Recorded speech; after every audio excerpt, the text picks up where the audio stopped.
What's going on, guys? It's Cliffy here. This game has started with an absolute hiss and a roar. 9 overs in, already 3 wickets down, but 51 runs on the board. And this is looking like it's either going to be a very high-scoring game for the South Africans or a very low-scoring game. And that is hugely down to the fact Quinton de Kock has scored 47 of the 27 runs so far. He is also going to bring up a boundary, and that will take him past his 50 inside the first 10 overs. He has also scored all but 4 of South Africa's runs for the time being, and that shows you how dominant I guess he has been and how dominant the New Zealand bowlers have been. But saying that, that one there has just missed the off stump by an absolute whisker, and I think if we can knock off Quinton here, then we are going to be in for hopefully a bit of success heading forward in this innings. So I mean, 3 wickets down inside the first 10 overs is a huge boost to the bowling side of things. But anyway, we're just going to continue try and keep plugging away,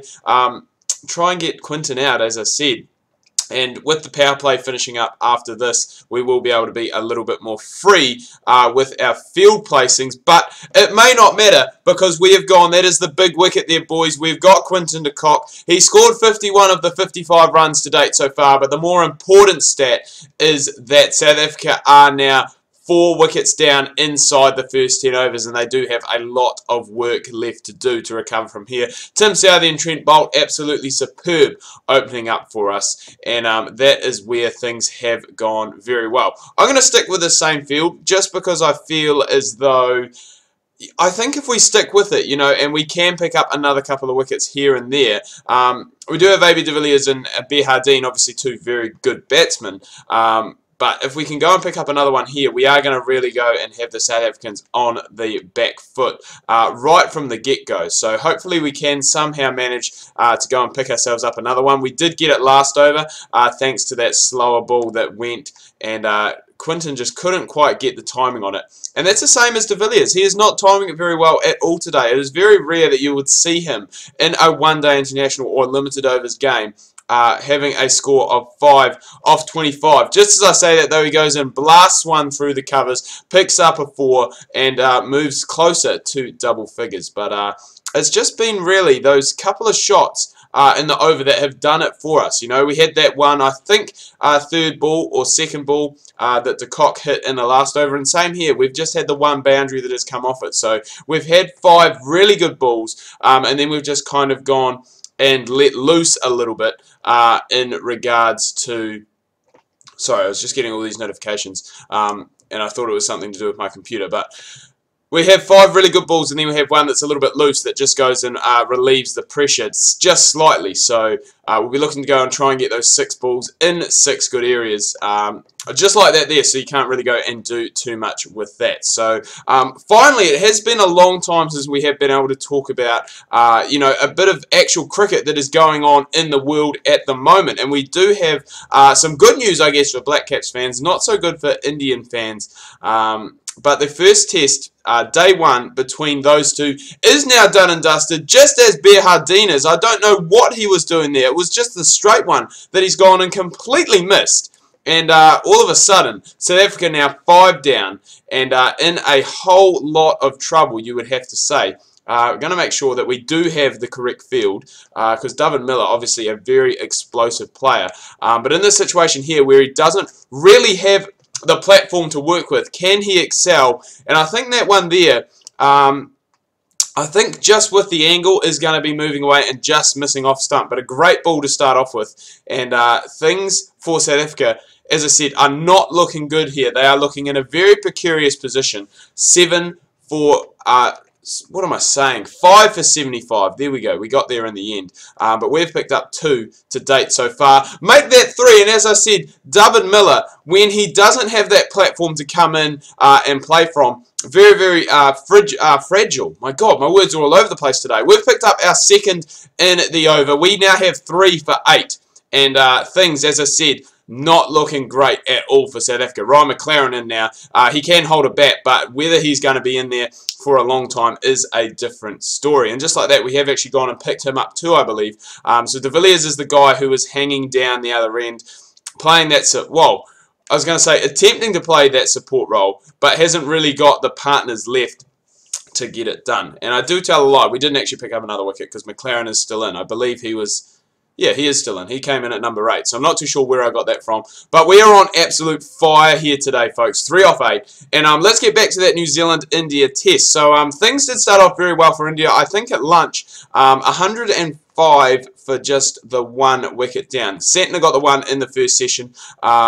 Bowled by him, caught by Watling. It was Rahul who was out there being quite aggressive, and it did pay off for him for the first part of the innings, but he did perish, I think, in about the mid-20s. So, but still a good knock from the youngster, and he will be happy enough with that.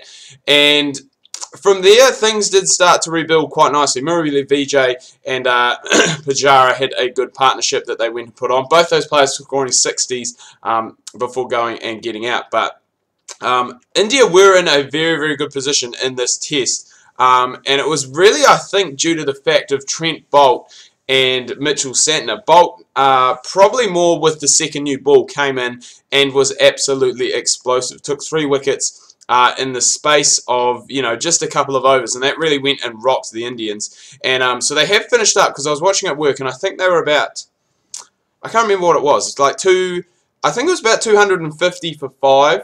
Possibly, and they went and they've lost those last couple of wickets for hardly anything. So they are now currently sitting on, I think, 297 for 9, I think. So, or 299 for 9, I'm not sure. But couldn't quite wrap up the tail yesterday. But you'd have to say that early on day 2, the Black Caps are going to go and rip through. And to be, I guess, only 300 behind in the first innings, if we can go and wrap it up early, which ideally would happen, to only be 300, 310 behind heading into our first at-bat, would be very good. But saying that, though, I did say that when I was discussing at work with some of my work colleagues and, some of the customers there, that, you can't really judge the pitch until New Zealand's batted on it as well. I mean, New Zealand could go out there, we could get rolled for 100 for all we know. Hopefully that is not the case, and hopefully we can go and stick it out and put a good total on the board, because I think, with this bowling lineup that we do have, a lot of people saying potentially it is a seam bowler short, and that the pitch isn't going to turn to about day 5. But saying that, I mean, Santner, I think the wickets, I was going to say, if India were all out, then the wickets would be split. But I believe at the moment it is currently 5-4 to the spinners. So to say that it's not going to turn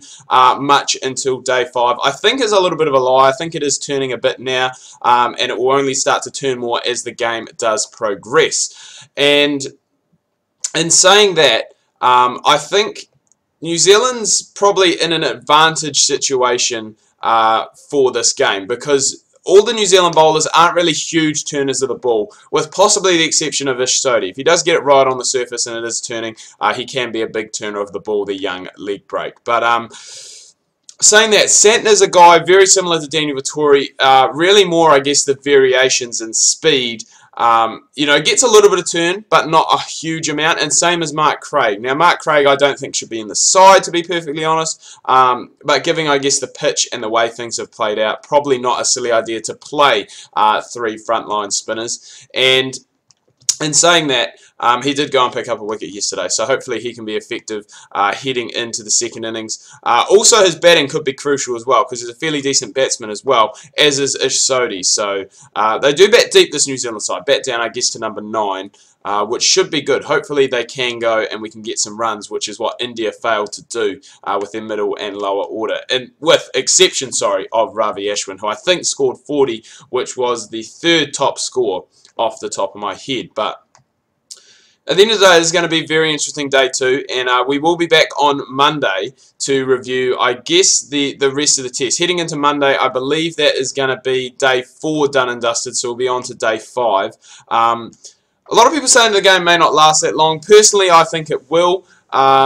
It is very low scoring. I think New Zealand just do need to be disciplined when they go in and bat, and if they do that, then they can have a real shot of, making something of this test match instead of just rolling over and admitting defeat. I think, as I said, if we can get an early wicket, or that early wicket that we require, early on day 2, then it is going to make it so we're only about 310 behind. And I think if we go out there and bat with patience, I think that's what was shown by Murali Vijay and Pujara, that if you go out there and, you know, don't try and play aggressive like Rahul, then you can go and you can bat some time and get some good runs on the board. So hopefully we can do that. A good 50 there by De Villiers. Was really slow at the start, but has since caught it up. And those 50 runs are quite crucial. Without those contributions from both De Villiers and Quinton de Kock, South Africa would be on next to nothing at the moment. So we've still got them in a very good position. As I said, 7 down.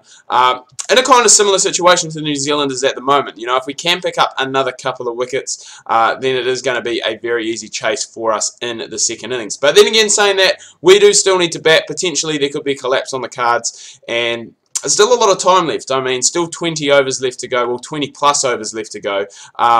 So all South Africa really need to do here is bat time. I mean, if they bat their 20 overs and only go up 4 and over, they're still going to get 80 and still be posting about 220, which is a score that can be defended.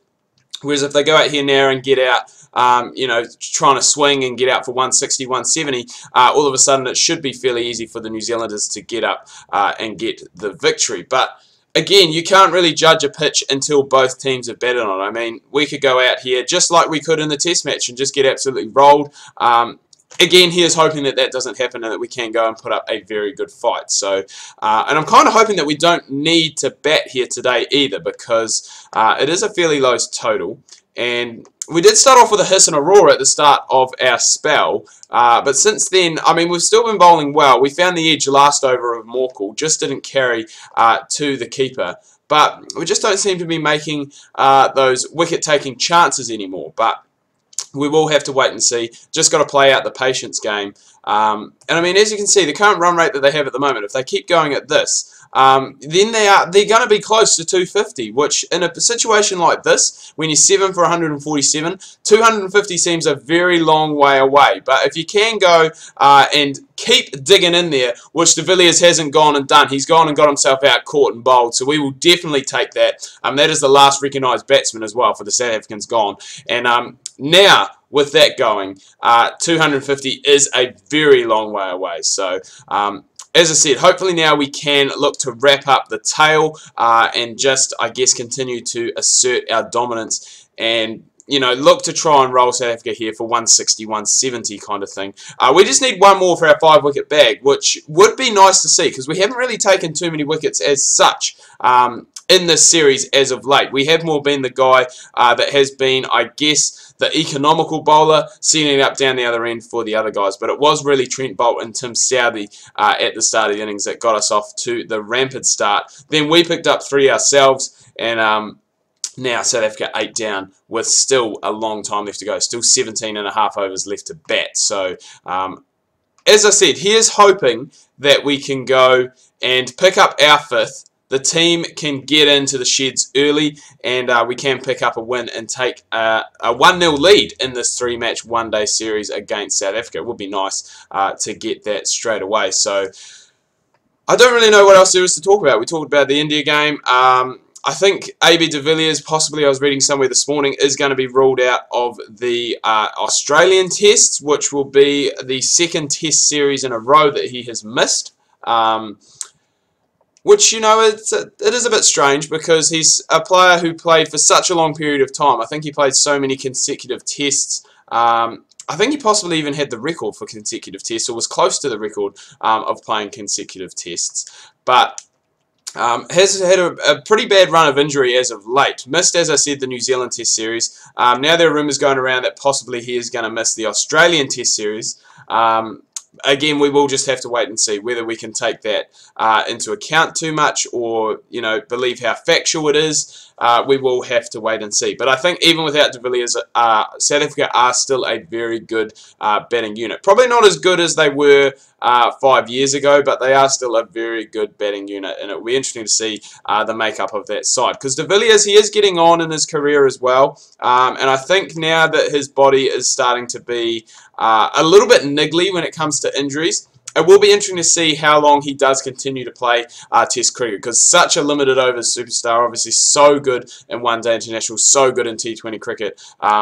Will he give up Test cricket to prolong, I guess, that limited overs career is a question that we will find out, I'd say, probably sooner rather than later, because As I said earlier, he did have the record, it was close to the record of consecutive tests that have been played.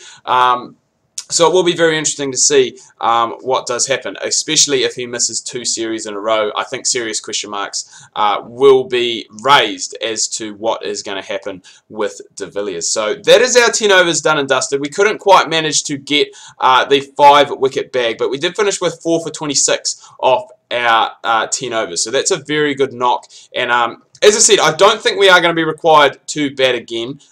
If so, which we are, it shouldn't be for many runs whatsoever. So we're looking for a not out here, try and boost the average. Yeah, so just 17 needed. So hopefully we can go not get ourselves out. We do have McCullum down the other end, who will be looking, I guess, to play aggressively, as Quinton de Kock did for the South Africans, 40 off 23 so far. So it shows you that this pitch is not bad. It is a pretty decent pitch to bet on if you can go and get yourself in and don't do anything silly. I mean, we're 5 off 2, so we're just playing for that not out, looking to go and try and boost that average up if we can. But as I said, we will have to wait and see what does happen. So 8 needed now. We've got a big gap in the cover. So that is just basically 2 boundaries that is needed. So hopefully we can get, I was going to say, the right ball. That's the perfect ball that we actually want. That one that we can just push through. Was going to come back for 3, but we will just take the 2. As I said, we want that not out. We don't want to do anything silly. Finish on a high when it comes to this first game of this 3-match series against South Africa. And Totsube has actually changed his line. He's now coming, well, he's changed the angle. So just looking to go and try and do something a bit different. But 8 off 4, and hopefully McCullum can go and finish this off quite comfortably. But he has just taken a single, which is very, I guess, un-McCullum-like. He does like to finish with a bit of a flurry, with a boundary, and that's not going to be the case. We are just going to go and nudge things around and finish them off quite nicely. So we will, again, simulate, and just being able to take the ones very easy at the moment. I mean, we've taken 7 off the over, so no, that's wrong. Come back for 2! Good running. I think that's enough. I think that may be enough to finish the game off. I believe that is the winning runs. I could be mistaken. We could be tied at the moment, but no, I am right. It is the winning runs. Cliff hits them and does get the man of the match as well. 4 for 26, an absolute incredible, I guess, 3 or 4 over spurt where we picked up those 3 wickets and really rocked the South African middle order and top order, I guess you would say. But we will take that. We will take the win, and we will move on to the other 2 games of this one-day international series. Anyway, guys, I'm going to wrap things up here. Do hope you've enjoyed this video. If you have, please remember to leave a like. If you are new, please do subscribe. Make sure you check out my Facebook and Twitter links. That can be found down below in the description. Make sure you tune in next week. We've got a bit of a schedule change, few new series coming your guys' way, so that's very, very exciting. I do hope you have a good weekend and have a good start to your week. We'll see you tomorrow. We've got more Cricket Coach England Reborn coming your guys' way. Make sure you do not miss that.